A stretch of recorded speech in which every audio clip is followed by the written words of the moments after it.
This is going to be a video showing you guys how to make the St. Brigid's cross from magazine paper. And I am from America, so please don't hold that against me. So I have magazines that I have cut into 1-inch strips. I tried to use pages that either had full color pictures of recipes or, food, or maybe like an outdoor scene. And I tried to rotate those colors. Once you've got your strips all cut out and you've got the colors that you want, you could either do a rainbow or you could try to do a color scheme. But if you do a color scheme, you'll probably have to collect a lot of magazines because there aren't, in America, there aren't a lot of full color pictures in magazines anymore. So I had a group of probably about 15 magazines that I was going through that I've collected, and I also got some from my mother, so that helped a lot. But once you've got your strips laid out, you're going to take some Mod Podge and a paintbrush. I'm actually using an eyeshadow brush, don't judge me. And you're going to take either 2 or 4 of these strips, and I've got these wooden dowels here. You could probably also use straws if you want to use or make a smaller one. You could wrap the magazine strip around a straw, but I decided to make a bigger one after I posted the other smaller one that I made. So now I've got 4, so it goes from one end to the other here. And the next step is going to be wrapping them around the wooden dowel. All right, so you've got your wooden dowel. I'm using a smaller one, but you could definitely use a bigger one. This one is 1 meter or 3 feet. And you'll want to make sure to take the sticker off of it and use the other end to start with, because this is, as you can imagine, pretty sticky from having a sticker on it. So when you get your magazine paper on the dowel, you'll probably want to stop where that sticker started, just so you don't have any trouble taking it off. But what you're going to do with your strips of paper is hold them with the pretty colors facing out, obviously, because you want the colors facing out. So you're going to start it like this, and you can choose how steep you want the angle to be, but something like that, I think that's probably about a 30-40 degree angle. And you're going to take this first corner and wrap it pretty tight, and then put your finger where it is meeting the wooden dowel, and then you're going to hold this part, because naturally it's going to want to come undone. So hold that together until you roll it. I guess it would be like rolling a cigarette, but I don't smoke, so I'm not entirely sure. And then when you are working your way down, make sure you hold the bottom to keep it nice and taut. So just roll all the way down. When you get to where that second strip is coming in, this is going to poke out. So just roll it in like the other ones there.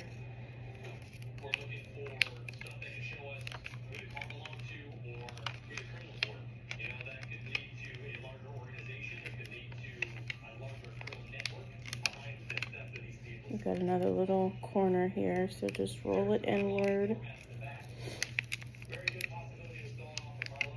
And this color I was going with had some really nice bright pink, which is my favorite color, so I love the color scheme I picked out. And this is the last one, so just roll that corner in there.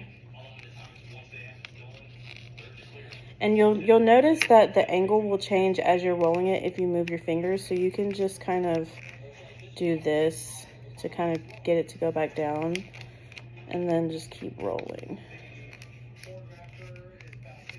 And I've tried it actually with newspaper as well, and I think it's the coating that's on the magazine paper that makes this so successful, because the Mod Podge just soaked right through the newspaper. So I would definitely recommend using magazine paper. So once you've got it all the way to the end, you're just going to hold this until you've got your lovely Mod Podge on your paintbrush / eyeshadow brush, and then you're just going to paint it. And we're not going to worry about it if it falls on the floor, because I'll get it later. So you want to do maybe 1 or 2 coats, and then you'll set it aside for about 5 minutes, and you should be able to pull it off. The only reason you shouldn't be able to pull it off is if you did it way too tight, if you rolled it too tight, I mean. Otherwise it should just come right off, and then you'll be able to assemble your St. Bridget's cross.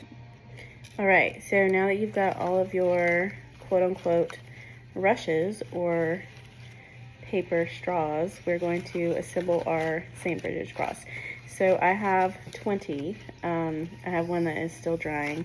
I know that traditionally they're made with less than 20, but I wanted one to hang on the wall that is a little bit fuller. So if you don't know how to make a St. Bridget's cross, you're going to start out with one rush and lay it flat down in the middle, and then you're going to take your second one, and I'm not going in any particular order of colors like I did the other one.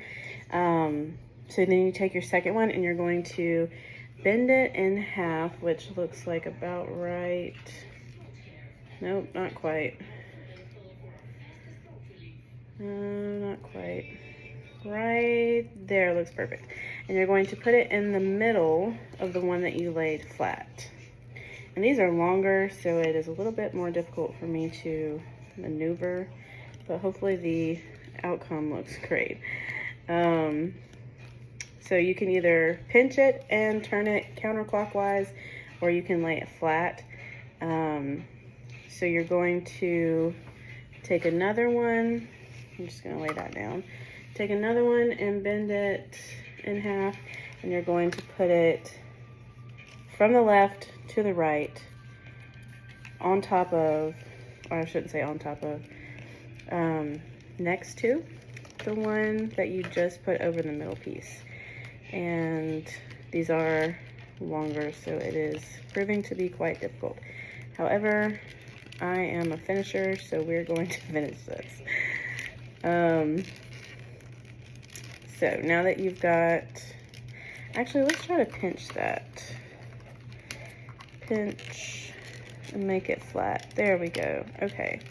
So now that we've got that and it is flat, we're going to turn it counterclockwise. And then we're going to put another one on there, and you guys know the drill. Another one, bend it in half. I'm good at measuring halves. And put it on the one that we just put on there. And you're gonna wanna hold it in the middle, because the paper, even though you did use Mod Podge to somewhat seal it, it is still pretty flimsy. So you're gonna wanna hold the middle as you go. And then take another one and bend it and put it on there.